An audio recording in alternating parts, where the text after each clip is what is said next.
Assalamualaikum warahmatullahi wabarakatuh. Perkenalkan dengan saya Reza Muhammad Fajri dengan NIM G005200 dari kelompok 2517 atau dari B7. Dengan pengampu aslab kami ada Mbak Keisha. Di sini pada kesempatan kali ini saya akan memaparkan tentang laporan praktikum saya di blok 2.2 sistem kardiovaskuler. Untuk soal yang pertama, itu laporan pertama ada: saat kegiatan bermain, Rusdi, seorang anak laki-laki usia 4 tahun, tiba-tiba berhenti berlari karena sesak napas. Dengan bibir dan ujung jari tampak kebiruan, Rusdi kemudian berjongkok beberapa saat hingga kondisinya membaik. Ibunya menyampaikan bahwa sejak bayi anak sering mengalami kebiruan, terutama saat menangis atau lelah. Pernah didiagnosis dengan tetralogy of Fallot. Pertanyaannya, jelaskan sirkulasi fetal, lalu jelaskan salah satu gangguan akibat gagalnya penutupan struktur fetal setelah lahir, dan juga jelaskan vaskularisasi arteri dan vena jantung. Yang pertama ada sirkulasi fetal. Sirkulasi fetal sendiri adalah sistem peredaran darah pada janin selama di dalam kandungan. Untuk urutannya, sirkulasi fetal sendiri diawali dari plasenta, lalu ke vena umbilicalis, ductus venosus, vena porta hepatica, vena cava inferior, atrium dextra, foramen oval sepertiga ke ventriculus cordis dexter yang mengalir darah ke pulmonal, lalu atrium sinistra, ventriculus cordis sinister, aorta sistematik seluruh tubuh, kemudian kembali ke cor melalui vena cava superior et inferior, lalu ke atrium dextra, ventriculus cordis dexter sebelum trunk pulmonal, masuk ke ductus arteriosus atau karbon dioksida, lalu aorta descendens, arteri iliaca communis, arteri umbilicalis, dan placenta. Lalu lanjut ke gangguan sirkulasi fetal. Gangguannya ada dua. Yang pertama ada patent ductus arteriosus, yaitu di mana gagalnya perkembangan ductus arteriosus menjadi ligamentum arteriosum. Di sini di gambarnya bisa terlihat bahwa ductus arteriosus akan berubah menjadi ligamentum arteriosum di sini. Kemudian yang kedua ada patent foramen oval atau gagalnya perkembangan foramen oval menjadi fossa ovalis. Bisa dilihat di sini, di mana foramen oval akan berubah menjadi fossa ovalis. Lanjut untuk vaskularisasi arteri dan vena jantung, di mana untuk vaskularisasinya, untuk arteri ada arteri perikardioprenica dan juga arteri torakika interna. Lalu ada arteri muskuloprenica, arteri prenica superior, arteri bronchialis, arteri esophagus. Dan juga untuk yang vena ada perikardioprenica dan juga vena brachiocephalica. Yang ini dan itu. Ya. Lanjut untuk inervasinya ada nervus phrenicus atau pericardium fibrosum dan lamina parietalis pericardium serosum. Lalu ada truncus sympathicus dan nervus vagus, yaitu lamina visceralis pericardium dan serosum. Lalu lanjut untuk laporan yang kedua.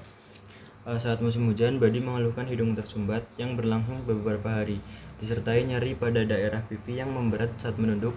Ia juga merasakan lendir kental mengalir ke tenggorokan.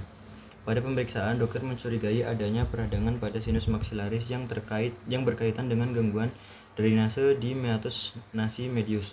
Pertanyaannya, jelaskan sinus-sinus paranasal yang terdapat pada hidung beserta fungsinya.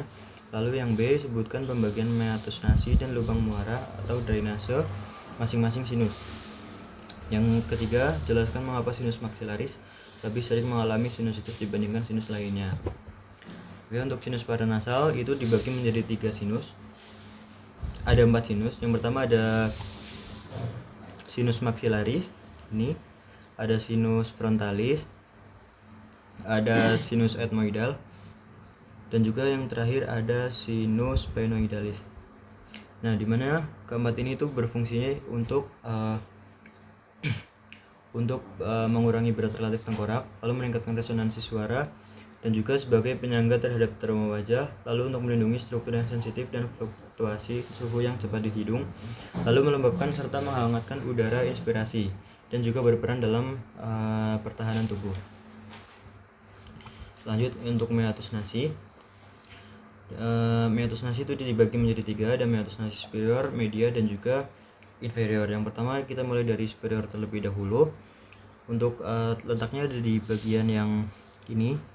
Untuk superior meatus, di mana terdapat muara dari cellulae ethmoidalis posterior. Lalu untuk meatus nasi media, di mana letaknya ada di bawahnya dari meatus nasi superior. Untuk fungsinya, dia tuh terdapat bangunan bula ethmoidalis yang berbentuk kubah, lalu ada muara cellulae ethmoidalis media, dan juga ada hiatus semilunaris di mana ada saluran melengkung di bawah bula ethmoidalis, dan juga muara sinus maxillaris. Infundibulum ethmoidalis ada juga di ujung anterior hiatus seminularis, dan juga sinus frontalis dan cellulae ethmoidalis anterior bermuara di sini setelah melewati ductus frontonasalis. Lalu yang terakhir ada processus uncinatus, di mana letaknya ada di batas bawah hiatus semilunaris. Nah, yang terakhir ada meatus nasi inferior, di mana di meatus nasi inferior terletak di bawahnya medialis meatus, di mana terdapat muara dari ductus nasolacrimalis. Ductus nasolacrimalis mengalirkan air mata dari saccus conjunctivalis oculi. Ductus tersebut berawal dari ujung inferior saccus lacrimalis pada dinding anteromedial orbita. Yang terakhir ada sinusitis.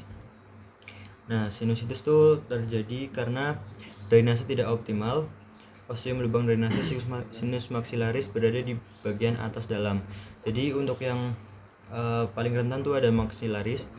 Sinus maxillaris itu terjadi karena ostium drainase sinus maxillaris itu berada di bagian atas dalam, bukan di bagian bawah.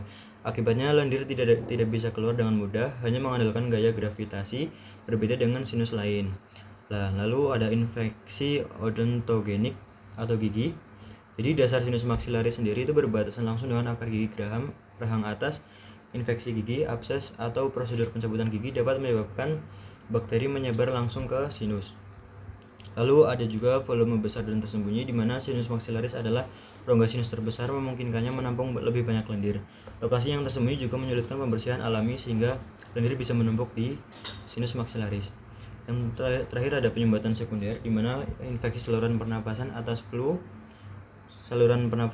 yaitu ada flu atau pilek, atau rinitis alergi menyebabkan peradangan mukosa. Karena ostiumnya sempit, peradangan sedikit saja bisa langsung menutup saluran tersebut dan memicu penumpukan kotoran dan infeksi bakteri. Sekian yang bisa saya sampaikan, kurang lebih mohon maaf. Semoga apa yang saya sampaikan bisa bermanfaat. Wassalamualaikum warahmatullahi wabarakatuh.